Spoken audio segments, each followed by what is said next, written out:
Committee, thank you so much for joining us today. We are going to start off with, are there any bill introductions?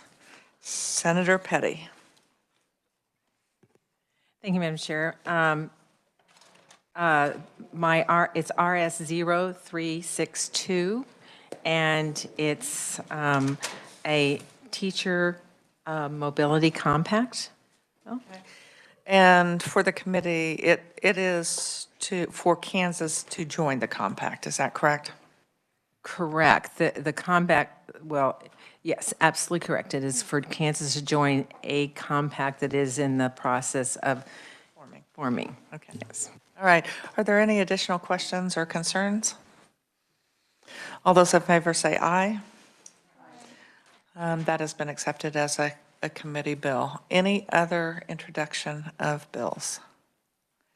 Seeing none. Before we get started, and we are happy to have Dr. Randy Watson here, our Commissioner of Education, but before we get started, just want to take a moment, a point of personal privilege. I had two parents. So yesterday, we spent focusing on special education funding and really had quite a tutorial on that. And so really appreciate that. But if you would, ladies, if you would just stand up so we could recognize you. We have Allison Skelton and Kaylee Schrader. They are both moms of special ed kids, and they have shared some of their experiences with me. Just had the privilege of talking with them. Their children are members or students in two different school districts that are served by a co-op. And so just want to welcome you to our committee. Thank you so much for being here. And committee, we'll be seeing them in the future because they will be sharing some of their experiences. And as we continue to find ways that we can best serve not only all of our students in Kansas, but those that have special needs, there are some issues that, quite frankly, some of what I heard them say, I thought that I was sitting in an IEP with for one of my own children, because some of the issues they were raising have been around that long for parents that have kids that are in need of those special services. So again, thank you for being here today. At this time, we will hear from Dr. Randy Watson. He's going to talk us through the K through 12 ESSER funding, what funds we received, and how those funds have been utilized. Thank you so much for being here. It's been a while. It has been a while, Madam Chair. Thank you for the invitation. Thanks for allowing me to be with you today. I'm going to try to paint a picture of the last kind of 3 years and walk you through it. But you have this material in front of you, and I'm going to spend a little bit of time on certain parts of it.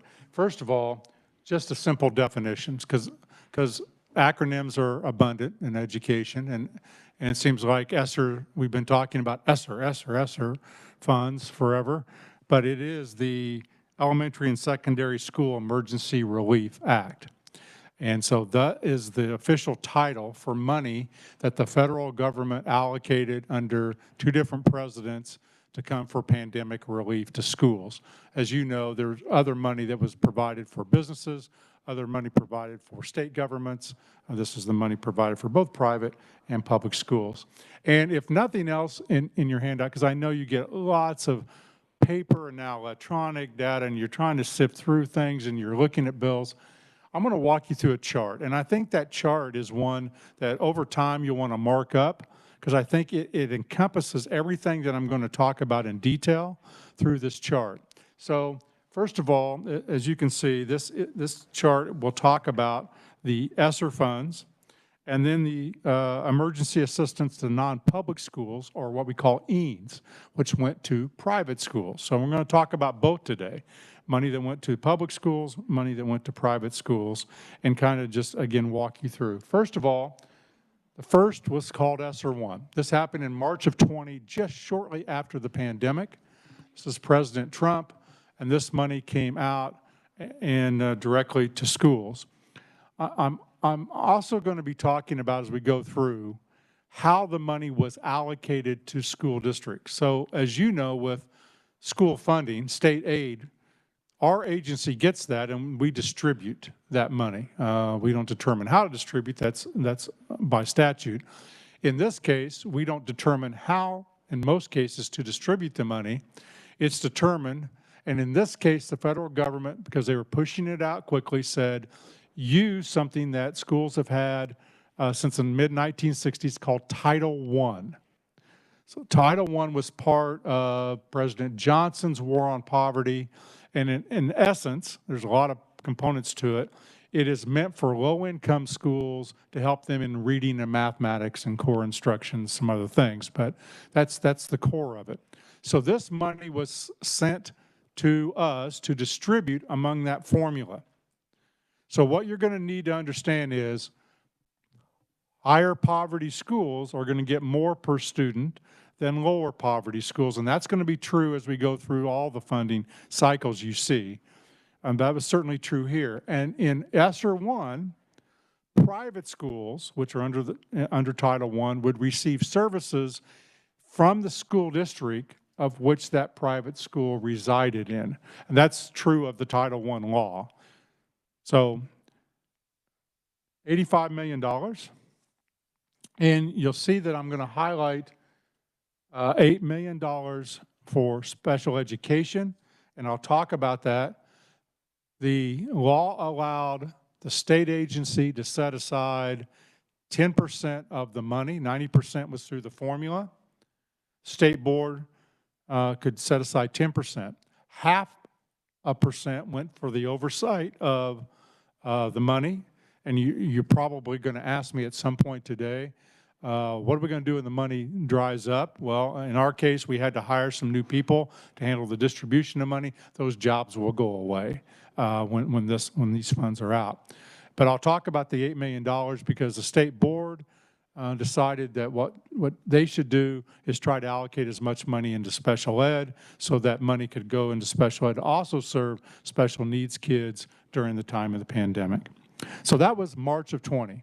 Just before President Trump left office, ESSER 2 came out in December of 20, and that was additional money, $370 million, and the state board allocated in that $24 million for special ed funding.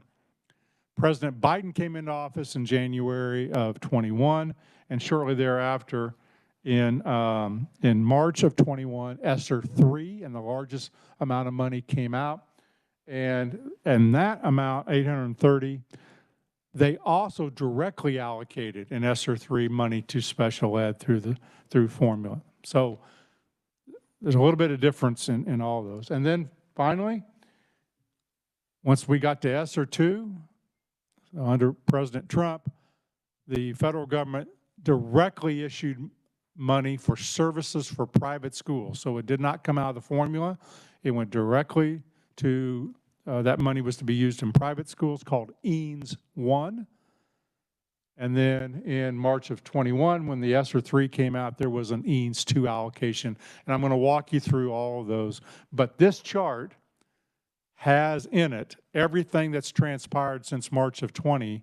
And it kind of is a good summary of how much money, and then the rest of the documents that you have electronically will take you through the details. Right off the bat, we knew this was going to be a big lift. And so I asked the state board if they would commission a task force, and we called it, we don't come up with very good names, a Commissioner's Task Force on ESSER and EANS. It wasn't very inventive, but that's what it was. And it's 19 people.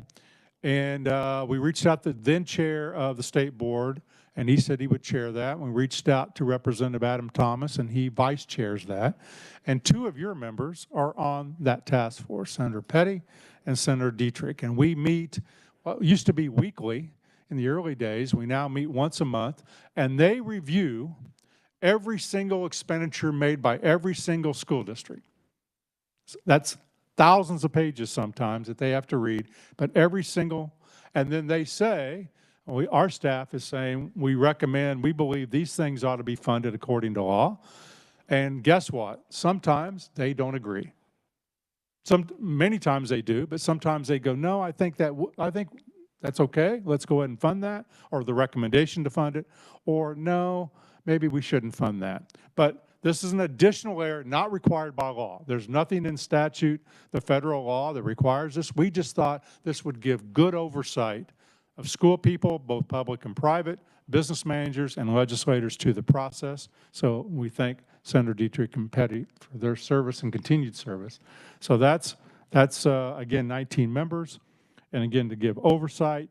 The state board has the final say. So their recommendation goes to the state board every month. And then the state board decides yes or no, we should do that. But the state board relies on the task force a great deal, as they do our staff, for those recommendations. So that's the task force. Now let's go to ESSER 1. ESSER 1, go back here.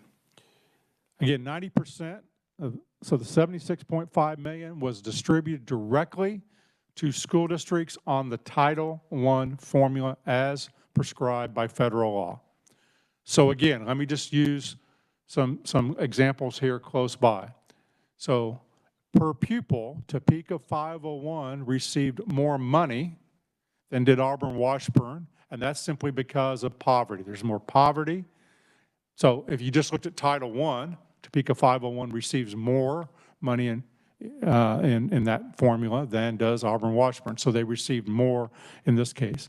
The state board and the task force said, we've got 9.5% discretionary. They put all that into special ed through the formula. So that, it's not a great deal of money, but that went directly to help special needs kids, because as you know, especially in that early stages when we were all remote, that was a terrific challenge during that time. That's ESSER 1. That happened in March of 2020 and took us through that fall. I'll get to how those expenditures were done, but I want to go through ESSER 2. 370 million total. 332 million of that went directly to schools on the Title I formula. But now that money was pretty great, and I was just at a luncheon sitting next to a doctor in Emporia, and he was reminiscing about COVID. Oh my gosh, you know, do you remember, Dr. Watson, when we weren't going to have it come August and September of 20? I remember that. It was going to be so great, and it got worse, right? But one of the things we found out is, guess what? Blue Valley, low poverty, they were impacted greatly by COVID. So was Kansas City, but they were impacted greatly, and they weren't getting really enough money to do some of the things that needed to be done. So our low poverty schools were crying out, saying, thank you, the federal government, but the amount of money is going primarily to the low, or to high poverty districts. So the state board, through the task force, did something that, again, not a great term, called true up. We said, well, there ought to be a floor that everyone gets, and then above that, the formula should work. So they took the state allocation, so this didn't come out of anyone's pockets to the Wichita School District or Dodge City or the Salina. It was part of the 9.5 set aside that the state had, and they gave 11.5 million to school districts to make a floor of $300 per student in ESSER 2. So no school district received less than $300 per pupil. And it wasn't affected by the federal allocation. That's what the state did. Second thing, we put $24 million directly into special ed again, into the special ed formula. And then, as I think many of you know in your time here on the Senate Ed Committee, our state board is very unique in that it acts as the local board for two schools, the state school for the blind and the state school for the deaf. And they were receiving no money, because they weren't part of the formula because they're state schools. So we allocated $100,000 to the school for the deaf and $100,000 for the school for the blind for them to use. And then finally, ESSER 3. ESSER 3, the largest amount of money, $830.5 million. Again, 90% of that went through the Title I distribution out to schools. We again did a true up. This time, that amounted to $600 per student. So again, DeSoto would get a minimum floor of $600. So no school district got less than $600. Because ESSER 3 had direct funding into the special ed formula from the federal government, the state board allocated $1 million to help students in that year make the transition to post-secondary, because you know that was a little hard because higher ed was out, so vocational technical schools. And we gave $300,000 to our Teachers of the Year that I know you'll be welcoming next week to say, do staff development, bring teachers together as we start to think about coming out of the pandemic. And they've been doing that over the last several years. The next one is in Manhattan in April, and you all are invited. I'll make sure you get an invitation if you'd like to go. It's 2 days, and it's all run by teachers. It's remarkable. They move it all over the state. And then again, the state board took out some for administration. And then in ESSER 3, we had to set aside 5% for learning loss. So this is new. So what did the state board do with that money? Well, we spent a great amount of it on a science of literacy program, Senator Baumgartner, that I know is near and dear to your heart, called Letters. And it was set aside to train every single teacher in this state, pre-K through grade 3, every single special ed teacher, every professor in the university, every teacher coming out of school, an administrator could receive, because we allocated the money, free training in the science of reading. We also did the development of mathematics to do the same thing, and then some additional training totaling $29 million. We also revamped some assessments and brought the cost of that down so school districts could use assessments to see how they were doing. We also worked with our partner at KU to give a little bit more robust assessment around literacy and mathematics. That totaled around about $12 million. We then, in that learning loss, we had some summer enrichment money. And so, as you know, there's some wonderful work that goes on with boys and girls clubs and YMCAs in the summer. They just do remarkable work. And so we gave them some money for summer to help parents and kids get caught up.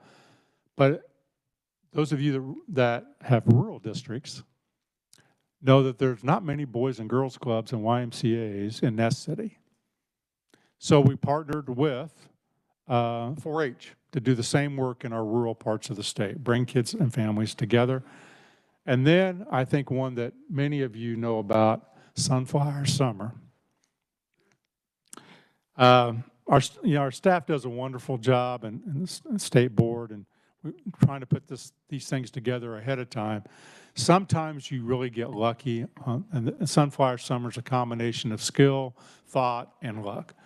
Here's the premise: any age student, age 4 to 18, if they haven't graduated high school, and any adult in the summer can go to over 100 attractions in Kansas, like Exploration Plate and the Cosmosphere and parks and libraries, at no cost. So, and we literally have had parents come to us and say, we would not have taken a family vacation had it not been for this money. So we use the existing facilities and learning activities in Kansas to do summer programs for kids. Public, private, homeschool, didn't matter. You just had, if you're age 5 and your mom or dad wanted to take you, or your grandparents, or the neighbor down the street, or someone at church, you could go. And we'll have enough money to run that for one more summer.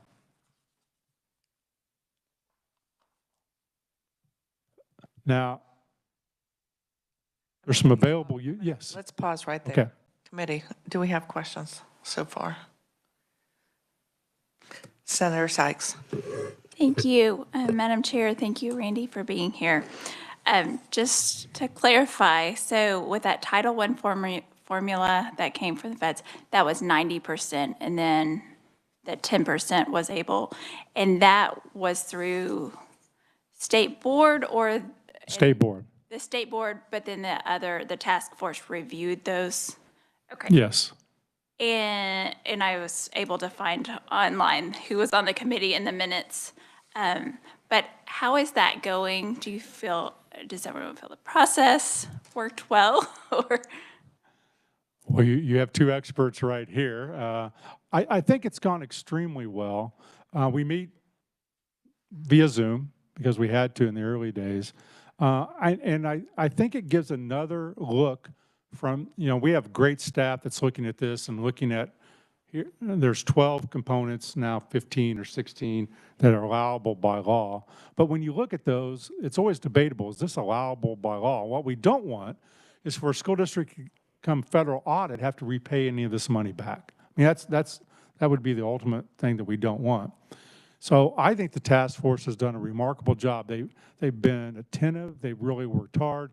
It's a great combination of school people and non-school people, and I think they've given great suggestions and guidance to the state board. But I would defer if Senator Petty or Senator Dietrich wanted to give their opinion because they sat on it. Senator Dietrich? Thank you, Madam Chair. I will say that, we do question their expenditures, and there have been disagreements where staff may say, we don't believe this is eligible, and, we will have that robust discussion on who thinks it's eligible, who thinks it's not, and 99% of the time, the staff's recommendation is what the task force takes, but occasionally, there will be a vote, and it will not match the recommendation, but the risk is that district knows they may have to pay back those dollars. And we just had one of those at our last meeting. So let me give you an example. good oversight, I guess is what. Outdoor learning space. We're going to have that's one that's an outdoor learning space. Well, Halstead's got a really nice outdoor learning space where they really do a nice job, and they've got this outdoor, and they built it. The community did a really good job. Is a new football field an outdoor learning space? The task force has said no. Now, there's some states that we just don't yet, well, can't PE classes go out there? Yes. Can't band go march on it? Yes. But the primary purpose is to play soccer or football on it. And the task force has said well, maybe, but we're not going to approve it. Or we're not going to recommend approval. I use that because outdoor learning space, I think, has been one of the more controversial ones, Senator Sykes. if I may. You may. My next question on that statewide training, that 29 million, I know we had a thing on dyslexia and the letters program, but do you have how many teachers have taken advantage of that? How many school districts, what the return on investment on that is? Yeah, great question. The answer is yes, I don't have that with me. We targeted the counties that were most directly impacted of COVID, meaning out of school, and had large populations first, and then we opened it up to the entire state. And that training goes effectively through September of '24, but I'd be happy to send over to the entire committee those numbers. I can get that from Dr. Curtis. Yeah, and I think that she shared that with us last week. So we have just over 4,000 teachers, but they were going to double check to see how many, 4,000 teachers, but what that represented as far as how many K through 3 teachers we actually have. And they were also going to double check just how many of our school districts have at least a teacher getting the training. The concern was it's 2 years of training. Yes. So in our larger districts, we're actually like Lawrence would be an example, Shawnee Mission, we're actually doing trainer of trainers so that it can live on and they can train. And then on the smaller districts, it'll be our service centers. We're training them, and then and college professors so that that can live on. I'd be happy to get that information for you. One more, but I've got Senator Petty and I've got Senator Straub. This is also something you may have to get back, but I love the community-based programming and the Sunflower. But wondering if we know how many kids participated, if there was anything that, if they went to museums, that we were able to know how this was affected by those kids. And again, the answer is yes, and I'll have to get that data for you. I want to say it was over 100,000 this last summer. I mean, it's been an overwhelming success. And I had the opportunity to visit several of the venues, including some of the park and wildlife, and it was wonderful. But I'd be happy to get that to you also. Senator Petty, I think you had a question, but you also feel free to comment with regard to your task force participation. Thank you. Yes, the thing I would add about the task force participation is that I just can't say enough about the staff with the State Board of Education and how they vet those applications before we actually look at them, but also what a support they are to the school districts, because you know, we have school districts of all different sizes in our state, and we know from looking at the charts and graphs that we've been provided that in some cases the superintendent is also a principal, and so to be able, no matter the size of the amount of money you get, to be able to take advantage of it and do it within the guidelines that are there takes time, and so I just have to say that they have continually had meetings with these school districts, with all of our school districts, to help them use those funds make their application for the funds, and to do it within the timeline. We have a broader timeline, this money right now, but earlier it was moving really fast. So I just have to say a lot for the staff, because I think they've done a yeoman's job, and for the commission as well as for our school districts. But I just wanted to add the fact that with this, when you talked about the decision to make sure that every school district was getting a certain amount of money to help meet their needs, that didn't,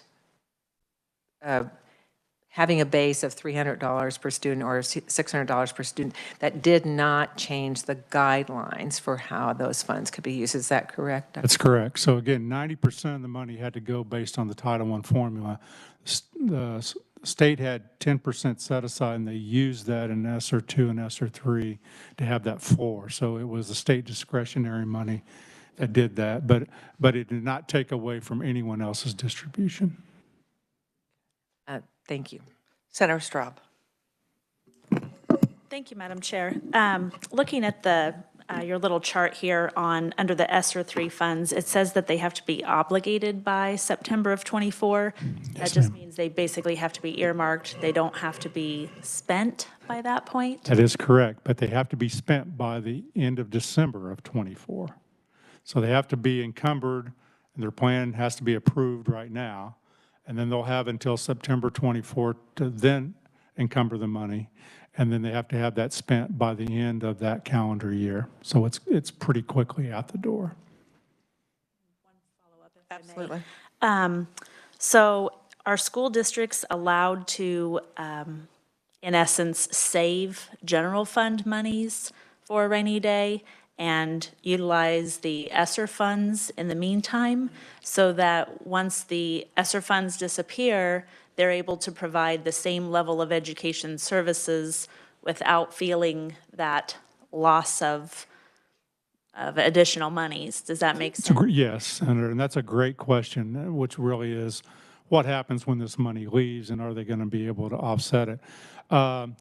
We have constantly stressed to them, this is one-time money.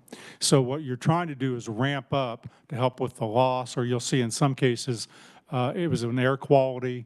And when I go over the expenditures, you'll see in the early days, they had to buy technology and they had to buy sanitation to clean buildings, because that's what was going on at that time. So both on the private school side and the public school side, we've said to them over and over, this money will go away. And so our hope is they're not putting it on permanent things. So it may be, like our training that Senator Baumgartner mentioned, that we have in place ways we can carry that training on. Or maybe I bought a curriculum of the science of reading, which then can carry on. But if it's tutoring programs or after school or summer programs, those will disappear unless they make local arrangements to want to carry those on, Senator. Did you have a follow-up? No, thank you. Thank you. Very good. Okay. So talk to us a little bit more about that learning loss, but first, I guess, let's backtrack a little bit. Okay. So with regard to the task force, were there any recommendations that the task force made to the State Board of Education that they did not approve? No. When we talk about the learning loss, what was being done specifically with regard to our special education kids to make up for their loss? And what services did they continue to receive even when buildings were closed? Yeah, so the biggest challenge from March of 20 to Memorial Day of 20 was buildings were all closed across the state, across the nation. They were all closed. And moderate to severely handicapped kids, that was a challenge because we couldn't have them in buildings at that time for the most part. Now, a little bit later on, we were able to relax that for small groups, but in the initial, it wasn't. So what traditional center would be called homebound, I mean, their services had to be delivered to the home in some cases. IEPs had to be re-looked at, and what are we going to attempt to do? So every district was a little different of how they've handled that, of course, because of the IEP. But I can tell you that it was hard. That was probably the most hard when you look at the general population or the special needs population, was how do you deliver services that can't really be delivered electronically to a special needs kid in the home environment. So that was a struggle in those early months. We were back in school in the fall of 20. It constantly disrupted based upon, the metrics of the health in that area. It became a little bit easier because then we could certainly put small groups together. But in March, April, and May, it was difficult, Senator Baumgartner. So talk to us about one school district, and that would be KCK, which has a very high population of kids that would be identified as at risk. Yes. They were closed for the entire 2021 school year. I think they reopened right at the end of that school year, but they were closed for a calendar year. That's correct. I think they pretty much stayed closed. But talk to us about what happened with all of that money that they received when, in fact, kids weren't attending the schools. Well, I can go through the allowable uses that we have for that. I think you'd probably want to ask Kansas City, Kansas directly, as to what specifically they did, because I don't know right now. I can get that for you off of what we approved. Well, that really was an outlier. There were a couple other outliers. Gardner Edgerton Middle School kids didn't attend, and I mean, they were out for one entire calendar year. An entire calendar year, that middle school. And those services were not provided in full. In fact, we received testimony, I believe it was last year, but it might have been the year before, where kids were at the local McDonald's using the Wi-Fi to try and log in, at least KCK kids. So there really was no intervention coming from at the state level to help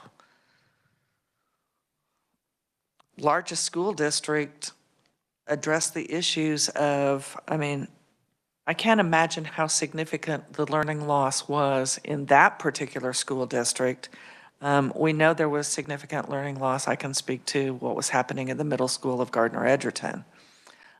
So what in addition has been done to help that district that stayed closed the longest of all Kansas school districts? So Kids. again, 90% of the money flowed directly to them. So Kansas City, Kansas received the most amount of money because of that poverty system and the amount of students that they had. So they had the most money relative to Gardner Edgerton, for example, that had to have some true up money. Our set aside then went to the training. So when we did the letters training and we're doing the math training, initially those trainings, we targeted Wyandotte County, we targeted Johnson County, we targeted Sedgwick County, we targeted Shawnee County, we targeted Douglas County first, because that's where we had the law, and then we opened it up. So we wanted to target the training of that to help teachers engage in that. We also, in the YMCA's and the Boys and Girls Club, those were targeted also in those more urban areas that were out of school, so that kids had a place to go that had safe Wi-Fi and had someone to oversee them to help them. So that's what the state board and the task force put some of that money to use during that time. Okay, talk a little bit about the science of reading. So do I understand that expenditure overall is a lump sum of $12 million? Did I get that right? It's about $15 million. And does that include the, I believe it's 92 or 90, no, it's 62 or 64 of the college professors that are being trained? Does include. So why is the ESSER funds going to the university professors to be trained? Because the universities have known for 5 years that they needed to adopt the science of reading. And what we know is in those 5 years, every single year, they have graduated elementary education to be teachers, so elementary ed students, without the appropriate training. So why did it take a worldwide pandemic and ESSER funds when the universities have received block grants that aren't dependent on the number of students? So why did we take money from K through 12 to pay for professors to be trained? We don't take K through 12 money for the med school to train those doctors to be teaching in the med school. Why would we use K through 12 money to bring university professors up to what has been a standard for 1.5 decades in the United States? The science of reading as well as letters has been the standard for 15 years, at least according to the New York Times article this weekend. Yeah. Well, I can tell you because we were concerned about learning loss and we were concerned about student teachers coming out that may or may not have that training. And so like we gave money to YMCAs to do some work and other organizations that are not traditionally K-12, we thought this has to be done, and this is a good use of money so that we can make sure the science of reading is being done, and also mathematics later on. I think that the Department of Education needs to figure out what the cost of the education for the university professors, and quite frankly, I think that needs to be paid back. I think that to the Department of Education. It is not the Department of Education's responsibility to educate our public university professors. That's not their role. We're talking about individuals that have masters, and I believe most of them have PhDs. It is academic malpractice that they have been teaching inappropriate reading pedagogy for all of these years. And they waited for the Department of Education and, quite frankly, the task force to have the generosity to give the funding for it. They have known for 5 years now that they were to change what they were doing in their schools of education, and they chose not to. So had you not had that level of concern, how were they going to fund this? How were they going to educate themselves as professors? Do you know? I think Keyboard would have to answer that question for you, Madam Okay. Chair. I would like to have, I do think that this committee needs to know what the cost is to educate those professors. And quite frankly, I think that that needs to be carried forward, at least on the Senate side, to Ways and Means. And that money needs to be returned. I cannot think of any other school in any of our universities where they're counting on the Department of Education for K through 12 to train their professors. Can you? I don't think they were waiting for us to train. I think we saw an opportunity that we could accelerate that program. They were unwilling to train. They were unwilling to take that on themselves. Is that correct? No, I don't know that. It hadn't occurred until you started, until you came up with the funding. I mean, someone had to bring it forward for the task force to take it to the State Board of Education to approve. Right. Okay. I would like to know that information. And quite frankly, I think that needs to be a frank discussion that we have with the Board of Regents. They oversee those public institutions. We have a whole lot of new college presidents at the Board of Regents institutions, and it is unacceptable. It's unacceptable that that money went, to be clear, our kindergarten through third grade teachers, they're spending one night each week to get this training It's very intensive. because they didn't receive that training when they went through their process as students at the universities. So they're taking it on. They're not receiving a stipend, are they? That would be up to the school district. In some cases, they are. In other cases, they are not, but not from us. But they're doing it because they want to do the right thing for the kids, and I appreciate that. Senator O'Shea. Thank you, Madam Chair. I have a couple questions around how the money was spent or what it could be spent on, but I also see that you're going to cover that next, so I wondered, so I'll wait for that. Okay. Thank you, Senator. All right, let's Okay, move on. I want to go quick. Let's go to the fun stuff, Yeah, yeah, all the details. So, the happy stuff. so allowable use, I'm not going to read this to you. Just know that originally in ESSER 1, there were 12 allowable uses by law. But as you can see, as you look at this, training to minimize the spread. Well, and, you know, these are open for interpretations, but here are the original 12. When we got to ESSER 2 and ESSER 3, Congress said, well, we're going to add 3 more to it: learning loss, facility repairs and improvement, and indoor air quality. And as you see, then you'll see how that was used. So again, I'll be happy to answer questions around that, but I'm not going to go over each of those. When we got to ESSER 3, not only did they say to us, set aside 5% of the money, but school districts had to set aside 20% of the money for learning loss. Now, they could set aside more, but they had to set aside 20% of the ESSER 3 funds specifically for learning loss. And then you can read, it had to go to specific populations that were most impacted. So, Senator, you mentioned students with disabilities, or maybe students that didn't have access to technology, students that they see in those local districts that were most impacted.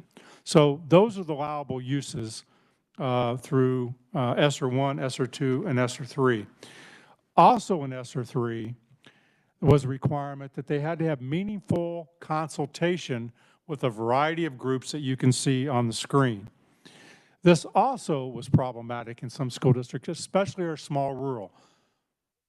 Our staff would get calls. We don't have any civil rights groups in Hoxie.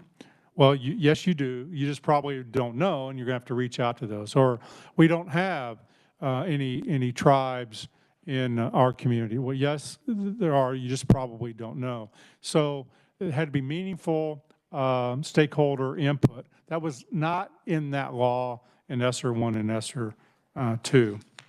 And then let me just share with you the district expenditures across the board as we look total in ESSER 1, 2, 3, and then I'll go through the private, and then happy to spend any remaining time answering questions.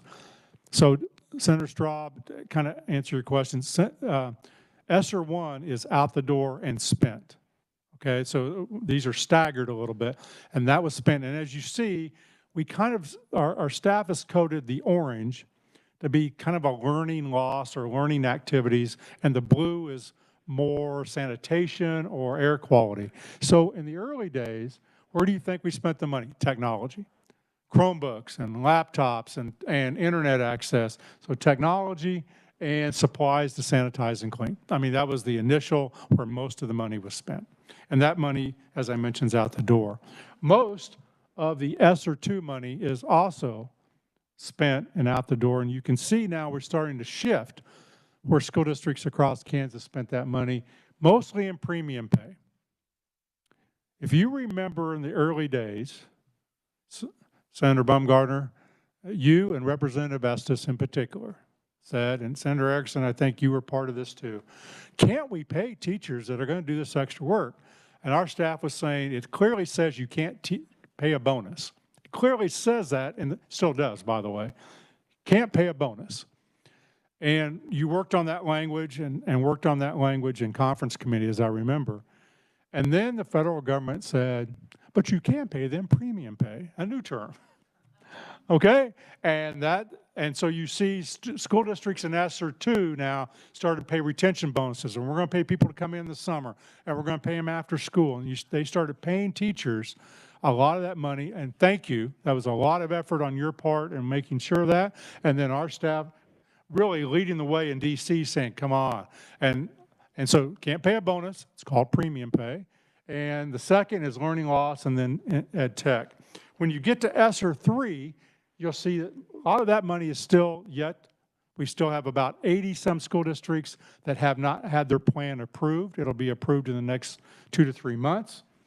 And so some of that money's not out the door, but here's premium pay and learning loss are the two biggest categories.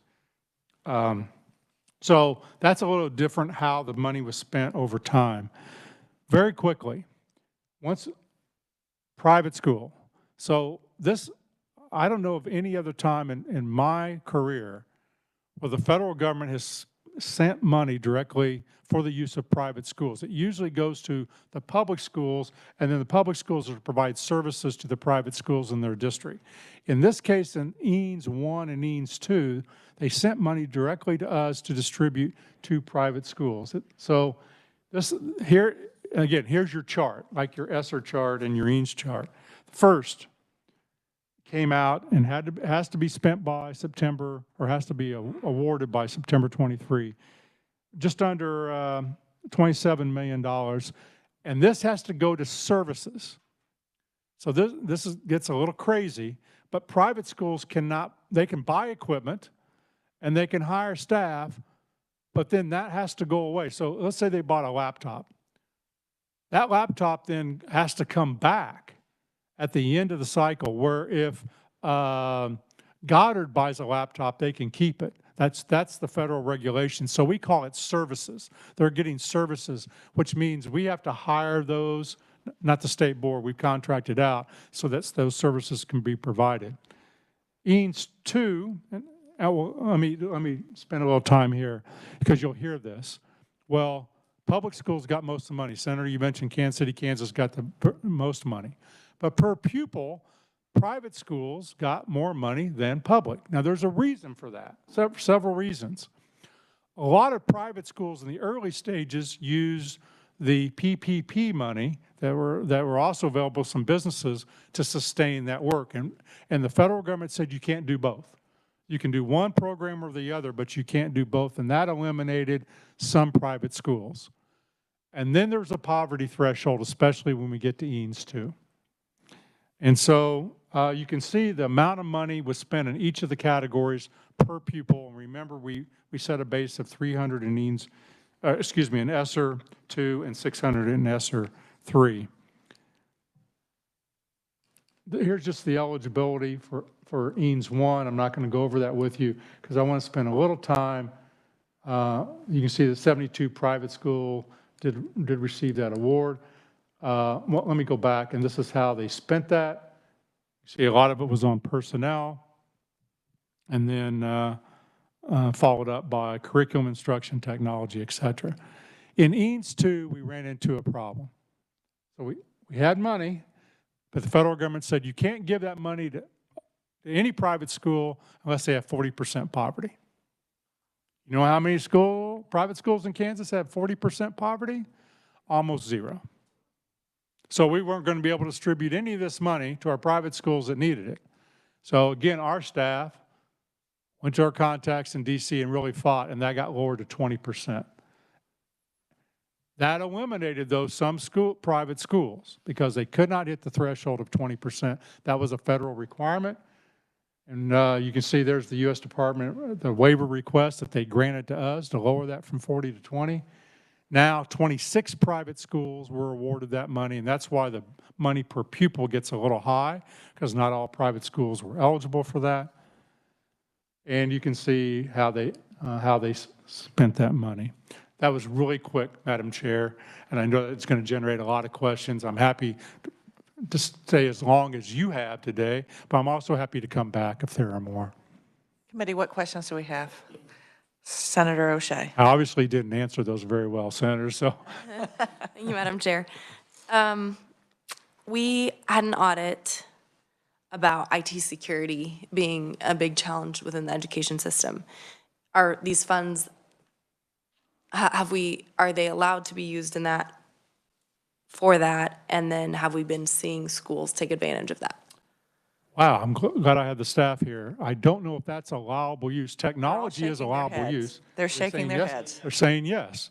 And so I guess some of that would have been. Most of the technology money has been spent either on a device or faster internet or providing hotspots out to families that didn't have it. But they're saying, yes, we have had some that were around security. That's good. I know we were behind where we needed to be on IT security, so I'd like to see that. Also, you know, we constantly think that more money means better student outcomes. And so we have an experiment now, right? We've had all this money pumped into the system.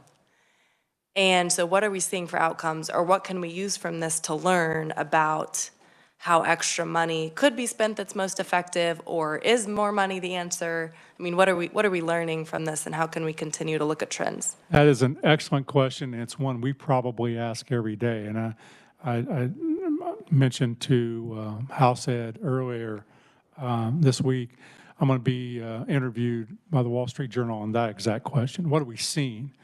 What we saw was a terrific drop. So the first thing we saw was in 20, starting in 20, but especially 21, young people deciding not to go on to post-secondary. Just a terrific drop, a cliff. Followed pretty closely with the loss of literacy and a loss of mathematics. And the whole nation saw that. I don't know, I haven't read about the post-secondary losses much, but that could be nationwide, but certainly in Kansas. So what have we seen? Now we're infusing a lot of money in a short period of time. And absenteeism is through the roof. We call it chronic absenteeism. You'll hear that term used. It's when a student misses more than 10% of the days of school.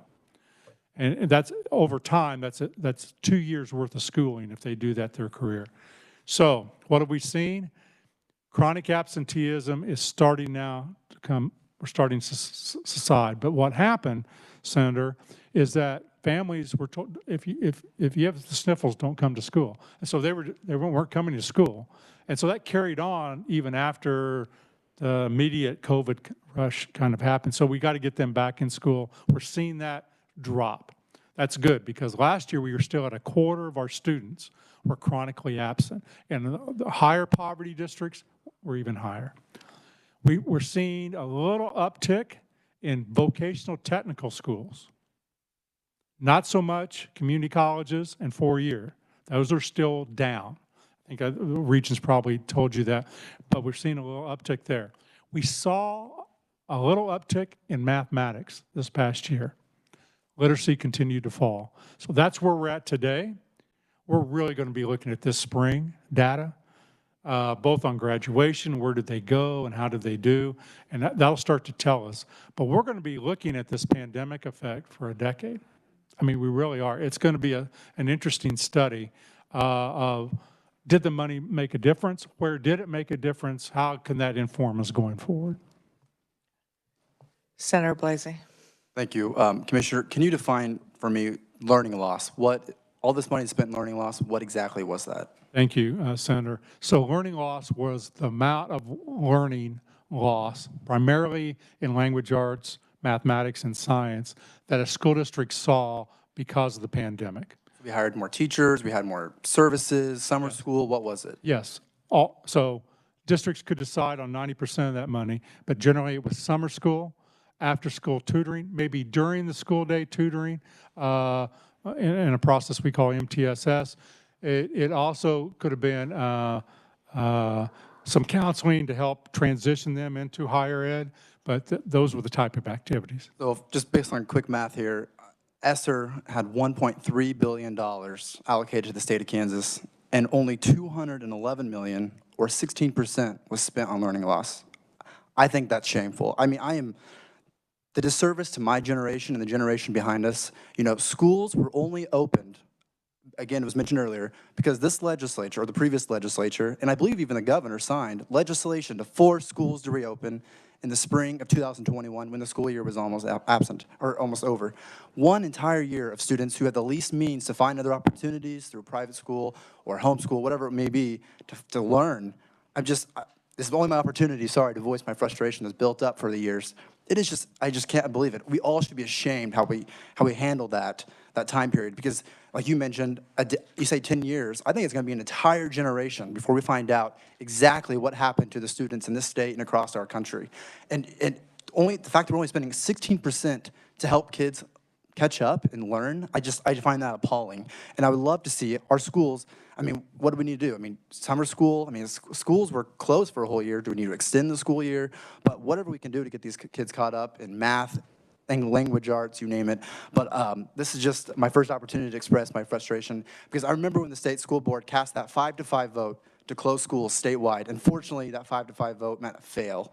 And so it was open to each school district. And my home school district, where my kids go, decided to stay open, and thank God for that. And I believe those students are better off today than, unfortunately, the kids who are just a few miles east in my district, who live in a school district that decided to close for an entire year.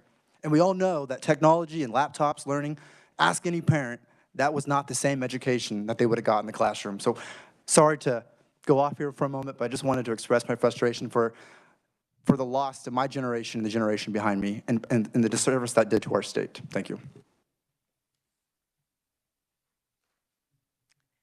Thank you, Commissioner, for being Thank you. We appreciate Chair. that. And Senator, we do appreciate having you on our committee. Thank you for sharing a heartfelt observation, and that's what these meetings are about. We are adjourned.